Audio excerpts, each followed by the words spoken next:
Good morning everyone, welcome to my channel one step to success. कैसे हैं आप सभी? और आप लोगों के लिए फिर से एक नई क्लास हम लेकर आ चुके हैं। यहाँ पर आप देख सकते हैं इंडियन पॉलिटिक्स से यहाँ पे बेहतरीन क्वेश्चंस हम लेकर आ चुके हैं। आप किसी भी एग्जाम की तैयारी कर रहे हो, बिल्कुल आप प्रैक्टिस कर सकते हो। फिलहाल यहाँ पे आपके रेलवेज का हमने सेशन शुरू किया है, तो जो भी आप तैयारी कर रहे हैं फ्रेंड्स, यहाँ पे आप बिल्कुल प्रैक्टिस कीजिएगा।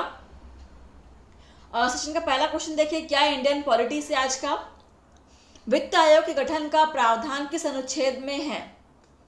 ऑप्शन अनुच्छेद 280, अनुच्छेद 270, अनुच्छेद 380, अनुच्छेद 180। वित्त आयोग के गठन का प्रावधान किस अनुच्छेद में है? चलिए आंसर करेंगे। RRB, JE, railway, Indian railways, metro technician, group D, हर तरह के पदों के लिए यहाँ पे आप प्रैक्टिस कर सकते हैं फ्रेंड्स। आपको प्लेलिस्ट दिख जाएंगे, हर अलग अलग सब्जेक्ट्स के प्लेलिस्ट पे आपको यहाँ पे मिल जाएंगे फ्रेंड्स, आप चेक कर सकते हो। और फिलहाल देखते हैं इसका सही आंसर क्या हो जाएगा। वित्त आयोग के गठन का प्रावधान अनुच्छेद 280 में है, ठीक है। ऑप्शन यहाँ पे आपका फर्स्ट करेक्ट हो जाएगा। बढ़ते हैं क्वेश्चन नंबर 93 की ओर। संविधान के प्रस्तावना में पंथ निरपेक्ष, समाजवादी तथा अखंडता शब्दों को किस संवैधानिक संशोधन के द्वारा जोड़ा गया है? ऑप्शन है 40वें, 42वें, 44वें या 52वें।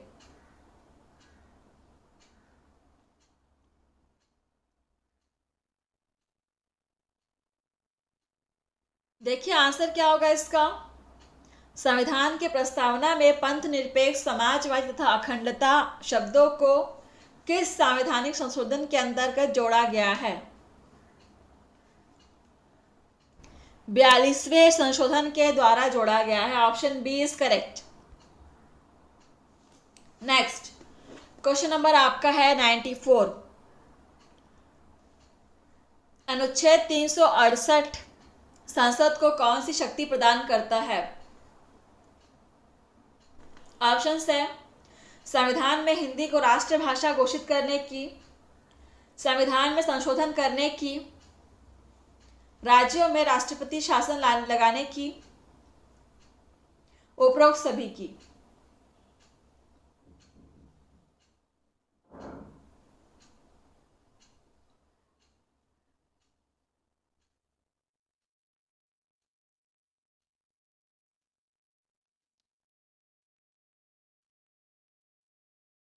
क्लास को सब्सक्राइब करना मत भूलिएगा फ्रेंड्स।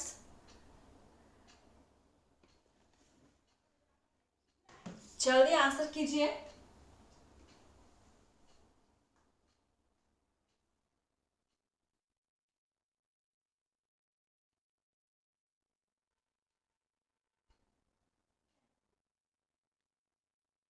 और इसका सही आंसर हो जाएगा संविधान में संशोधन करने की। Option B is correct.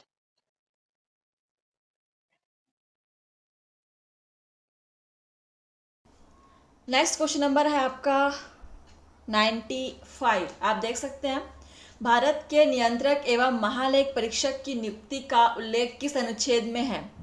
Option अनुच्छेद 78, अनुच्छेद 148, अनुच्छेद 156, अनुच्छेद 270। आंसर करेंगे। भारत के नियंत्रक एवं महालेखा परीक्षक की नियुक्ति का उल्लेख किस अनुच्छेद में है?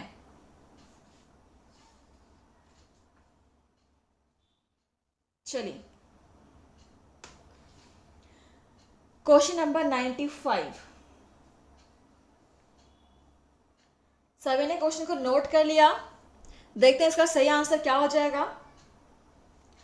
भारत के नियंत्रक एवं महालेखा परीक्षक की नियुक्ति का उल्लेख अनुच्छेद 148 में है, ठीक है। अनुच्छेद 148 नोट कर लेंगे आंसर को। नेक्स्ट क्वेश्चन है आपका 96।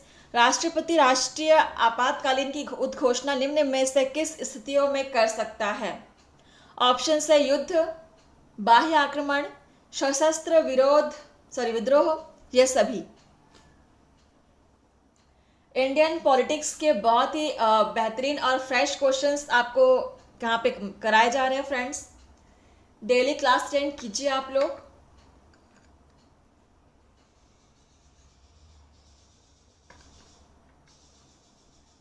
चलिए इसका आंसर करेंगे। राष्ट्रपति राष्ट्रीय आपातकाल की घोषणा निम्न में से किन परिस्थितियों में कर सकता है? तो युद्ध, बाह्य आक्रमण, सशस्त्र विद्रोह, इन सभी कंडीशंस में, इन सभी स्थितियों में एक राष्ट्रपति राष्ट्रीय आपातकाल की घोषणा कर सकता है। सो ऑप्शन डी हो जाएगा। सभी आंसर्स आपके सही हैं।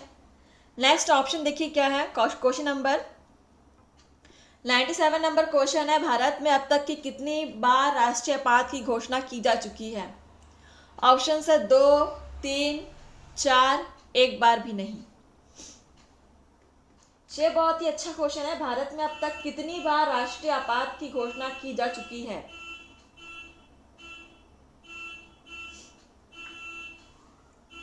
चलिए क्लास को शेयर करना मत भूलिएगा फ्रेंड्स। यहाँ पर आपके इंडियन पॉलिटी के क्वेश्चंस कराए जा रहे हैं।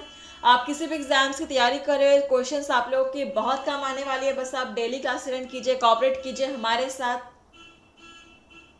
चलिए देखिए इसका सही आंसर क्या हो जाएगा क्वेश्चन नंबर 97 का। 3 बार। भारत में अब तक 3 बार राष्ट्रीय आपात की घोषणा की जा चुकी है। Option B is correct. Next question number आपका है 98 नंबर क्वेश्चन, भारत में राष्ट्रपति किस अनुच्छेद के अंतर्गत देश में राष्ट्रीय आपात की घोषणा करता है? ऑप्शन अनुच्छेद 352, अनुच्छेद 356, अनुच्छेद 360, अनुच्छेद 368। चलिए क्वेश्चन को नोट करिए और आंसर कीजिए।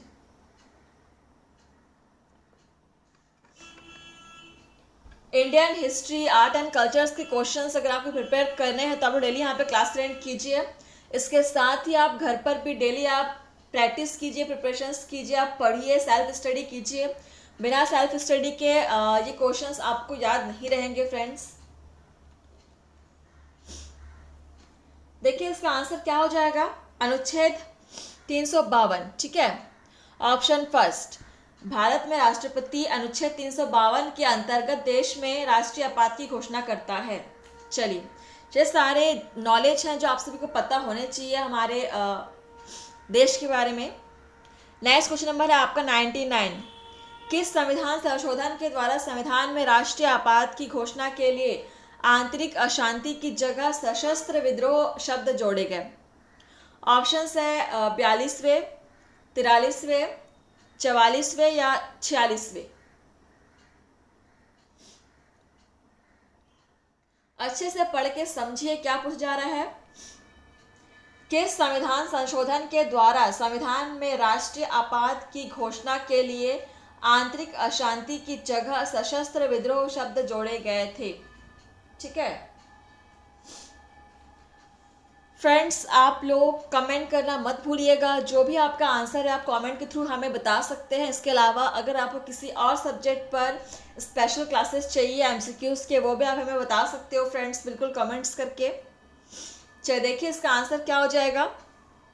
सभी ने क्वेश्चन को नोट कर लिया होगा आई होप। और ये जो शब्द है सशस्त्र विद्रोह शब्द, ये आपका 44वें संविधान संशोधन में जोड़ा गया है। ऑप्शन सी 44वें संविधान संशोधन। नेक्स्ट क्वेश्चन नंबर आपका 100, संविधान के किस अनुच्छेद के आधार पर राज्यों में संवैधानिक तंत्र की विफलता पर राष्ट्रपति शासन लगाया जा सकता है? ऑप्शन अनुच्छेद 355, अनुच्छेद 356, अनुच्छेद 358, अनुच्छेद 362।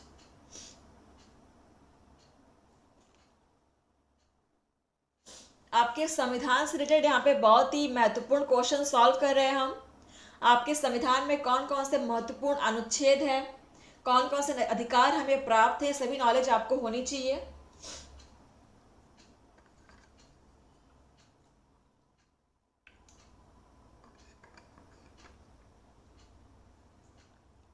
चलिए देखिए इसका आंसर क्या हो जाएगा। संविधान के अनुच्छेद 356 के आधार पर राज्यों में संवैधानिक तंत्र की विफलता पर राष्ट्रपति शासन लगाया जा सकता है। ठीक है, यह अधिकार 356 अनुच्छेद में दिया हुआ है। Option B is correct. Question number आपका है 101। राज्यों में राष्ट्रपति शासन की अधिकतम अवधि है 5 वर्ष, 6 वर्ष, 1 वर्ष, 3 वर्ष। अधिकतम कितने वर्षों तक राष्ट्रपति शासन लगाया जा सकता है?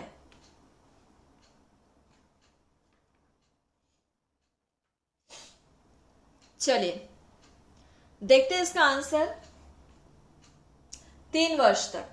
ठीक है, 3 वर्ष तक राष्ट्रपति शासन अधिकतम अवधि हो सकती है। इससे अधिक अवधि तक इसे नहीं रखा जा सकता। ऑप्शन डी इज करेक्ट, 3 वर्ष। Next question number 102। संविधान के किस अनुच्छेद के आधार पर देश में वित्तीय आपात की घोषणा की जा सकती है? अनुच्छेद 358, अनुच्छेद 352, अनुच्छेद 360 या संविधान में वित्तीय आपात का प्रावधान नहीं है?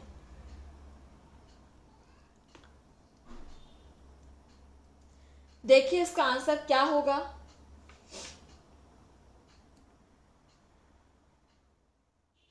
इंडियन पॉलिटी के टॉप एमसीक्यूज यहाँ पे कराए जा रहे हैं फ्रेंड्स।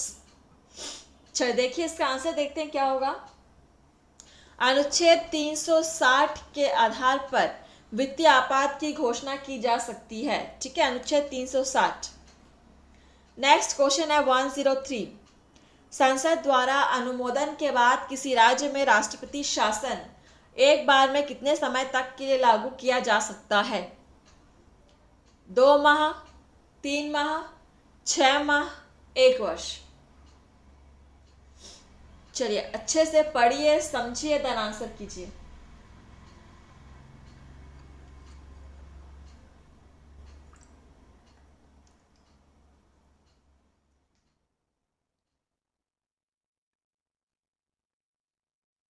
सभी ने आंसर कर दिया?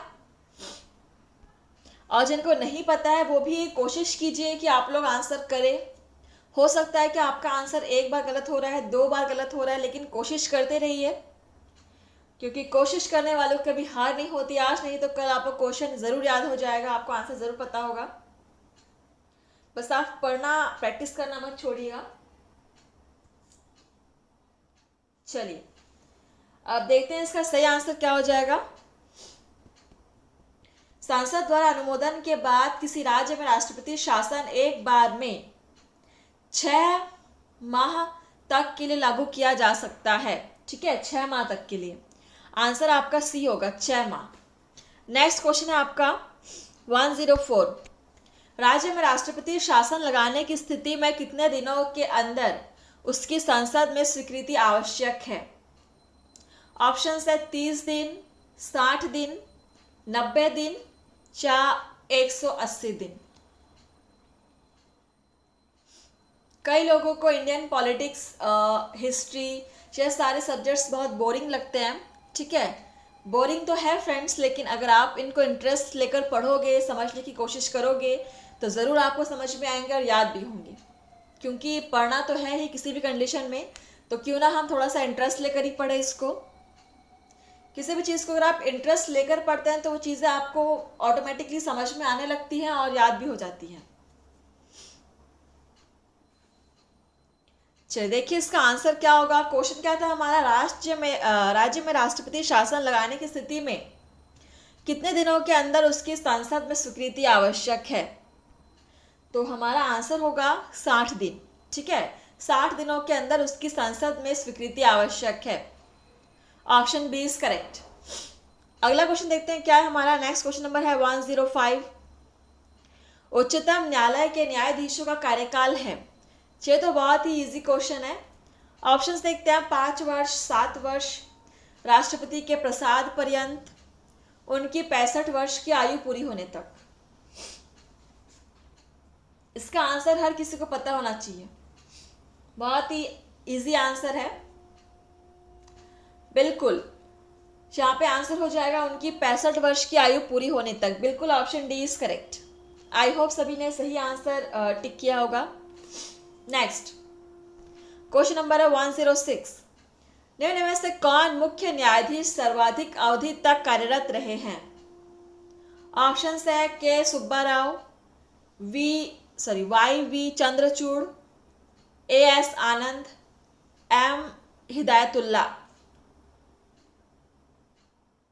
इस क्वेश्चन को आप जरूर से नोट कर लीजिएगा।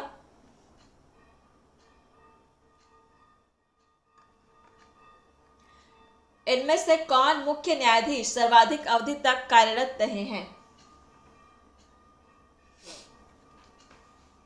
और जो हमारा राइट आंसर होगा वो होगा Y V Chandrachud. Y V Chandrachud is right answer, option B is correct. Next question number आपका है 107। सर्वोच्च न्यायालय के प्रथम मुख्य न्यायाधीश है। ऑप्शन है K N Wanchoo, G V Mavalankar, Hiralal J Kania, Sukumar Sen. सर्वोच्च न्यायालय के प्रथम मुख्य न्यायाधीश हैं, कौन है? ये भी इंपॉर्टेंट क्वेश्चन है फ्रेंड्स, हर एक क्वेश्चन यहाँ पे इंपॉर्टेंट है। चलिए, और इसका आंसर हो जाएगा आपका Hiralal J Kania, option C is correct. ये सर्वोच्च न्यायालय के प्रथम मुख्य न्यायाधीश हैं। Next question number 108। वर्तमान में भारत में उच्च न्यायालयों की कुल संख्या है। सो इसका आंसर आप मुझे होमवर्क के थ्रू बताएंगे, आपका होमवर्क रहा, ठीक है। नेक्स्ट हम बढ़ते हैं अगले क्वेश्चन की तरफ। उच्च न्यायालय के मुख्य न्यायाधीश की नियुक्ति कौन करता है? Question number 109। ऑप्शन है सर्वोच्च न्यायालय का मुख्य न्यायाधीश, राष्ट्रपति, राज्यपाल, राज्य के बार काउंसिल के सदस्य। उच्च न्यायालय के मुख्य न्यायाधीश की नियुक्ति कौन करता है?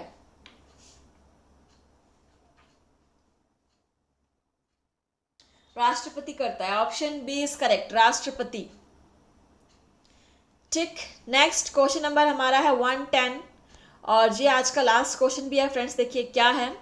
उच्च न्यायालय के न्यायाधीशों के कार्यकाल की सीमा है 5 वर्ष, 7 वर्ष, अपनी उम्र के 62 वर्ष पूरे होने तक, या उपरोक्त में से कोई नहीं। चलिए आंसर करेंगे। और जिन्होंने भी क्लास को सब्सक्राइब नहीं किया वो सब्सक्राइब कर लेंगे। और टाइमिंग सभी को पता है, सुबह 9 बजे डेली आपको क्लासेस प्रोवाइड हो जाते हैं, तो टाइम पर पहुंच जाइए, डेली क्लास अटेंड कीजिए फ्रेंड्स, ठीक है। चलिए, तो राइट आंसर क्या होगा इसका? अपनी उम्र के 62 वर्ष पूरे होने तक, ठीक है। उच्च न्यायालय के न्यायाधीशों का कार्यकाल अपनी उम्र 62 वर्ष पूरे होने तक रहता है, ऑप्शन सी इज करेक्ट। तो सेशन यहीं पर समाप्त हुआ। थैंक यू फ्रेंड्स, मिलते हैं आपसे नए सेशन में नए क्वेश्चंस के साथ। आप लोग ऐसे ही पढ़ते रहिए, मेहनत करते रहिए और लाइक कमेंट शेयर करना मत भूलिएगा फ्रेंड्स। Thank you.